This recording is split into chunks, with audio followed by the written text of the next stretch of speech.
Welcome back. You're still watching The Globe. Now, the National Joint Operational and Intelligence Structure has briefed the nation on safety and security ahead of the national shutdown planned for Monday.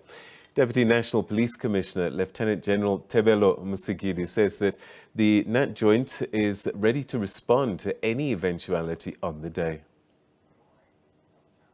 It is therefore important to note that anyone who is found to be contravening the law will be dealt with accordingly.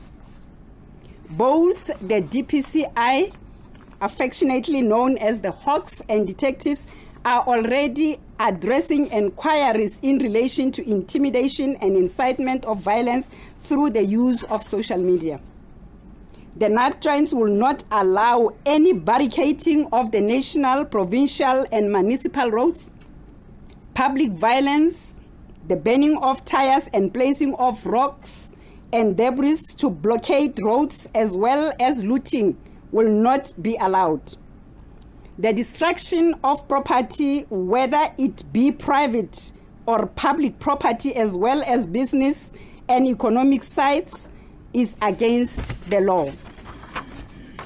The Natjoints also closely monitoring the situation and the social media mobilization that is currently unfolding.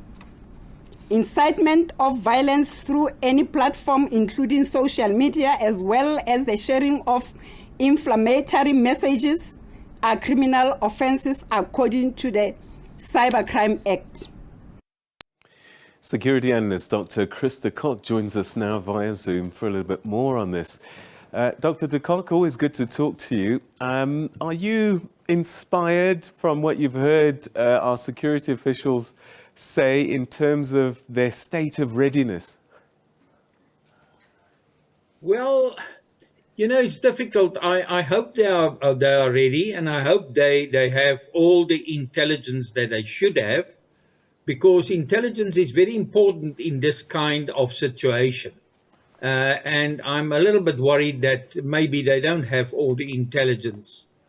But, you know, I think political parties and organizations should also be worried that they should be very careful in organizing things like this.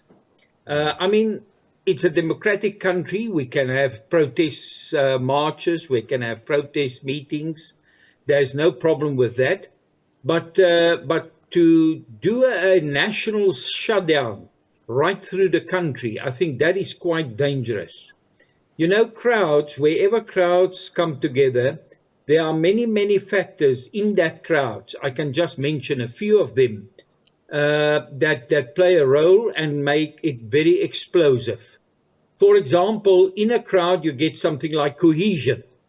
When there's any threat to the crowd, the cohesion go up and aggression goes up. Then you have something which we call facelessness. People in a crowd believe they are faceless. They can do whatever they want to do, and that leads to something which we call de-individualization. And then also, in a crowd, people follow the leadership that takes the lead. And that's why in many countries, when there is protest action, liquor stores are being closed, because otherwise people can become drunk, they can drink too much, and then they take the lead, and they are very irresponsible. And then also in crowds, you get what we call police baiters. We have seen it very well in Nkandla, the demonstration at Nkandla about a week before the July 21 unrest, where people shout to the police, come and do this, come and do that, some sexual things. And this will definitely lead, and can lead, if the police are not well trained, to violence.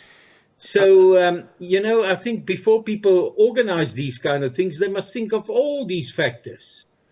I suppose, as you alluded, what's different about this is that there aren't marches that are planned from point A to point B, agreed to, and so that the police can manage that section of road, that section of the area.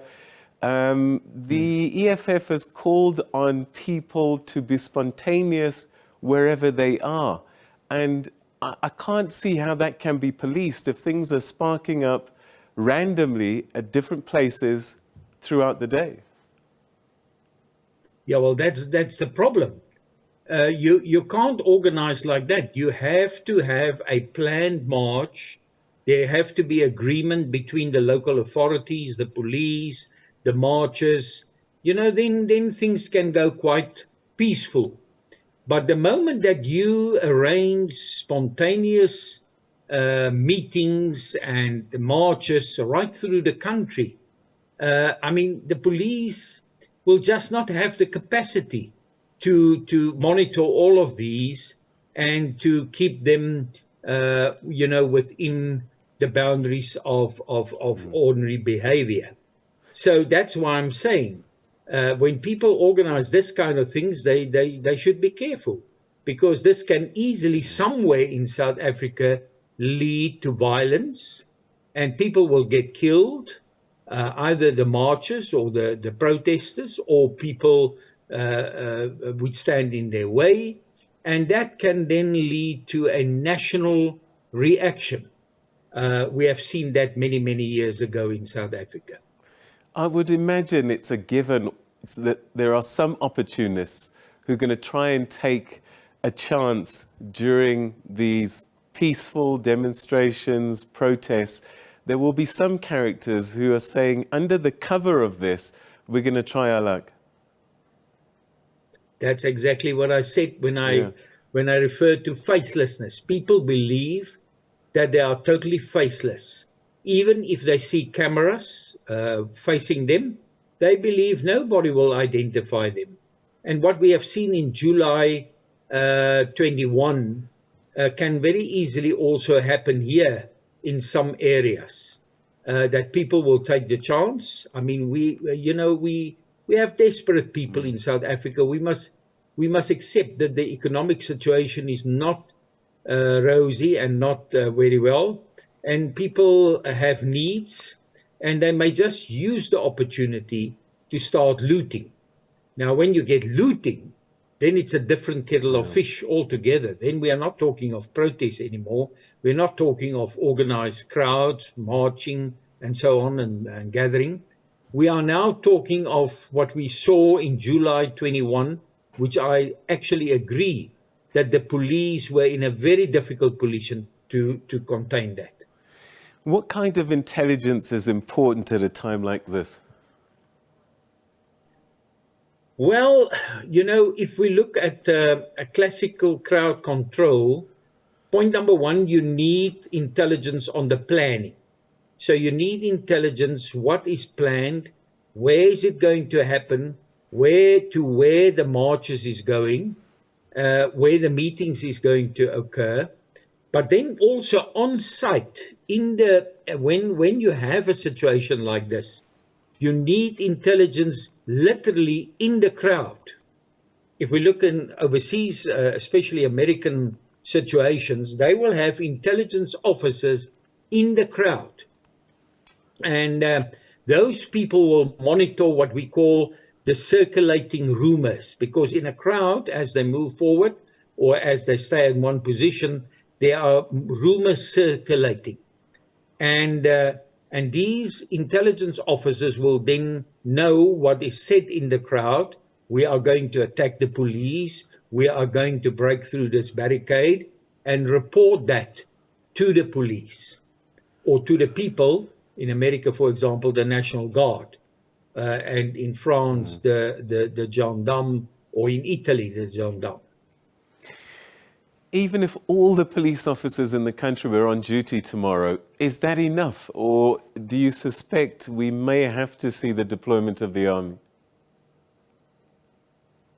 Yeah, if all the police officers are on duty, and I think they will be on duty from tomorrow or Sunday, right through to Monday and even Tuesday, because if something goes wrong on Monday, it will have an overflow into Tuesday and maybe even Wednesday. I think we have got a lot of police officers, but they are not all equally trained in crowd control. They are not all equally trained to read the dynamics of a crowd. I mean, your ordinary police officer at station level is not actually trained for that kind of situation. So clearly, we don't have enough, even if they've doubled the force of riot police, or public order police, as they call it, after the July 21 riots. I don't think we will have enough if this thing manifests everywhere in South Africa. All right, Dr. Kock, we're going to have to leave it there. Thanks very much indeed. Your insights always greatly appreciated on the program. Thanks for your time. Thank you very much, and to the listeners. All right, that's security analyst Dr. Krista Kock giving us some insights ahead of the national shutdown planned for Monday, saying that the police will certainly have their hands cut out for them, given they're not all trained for crowd control, and also the spontaneous nature of the demonstrations that we'll see during the day.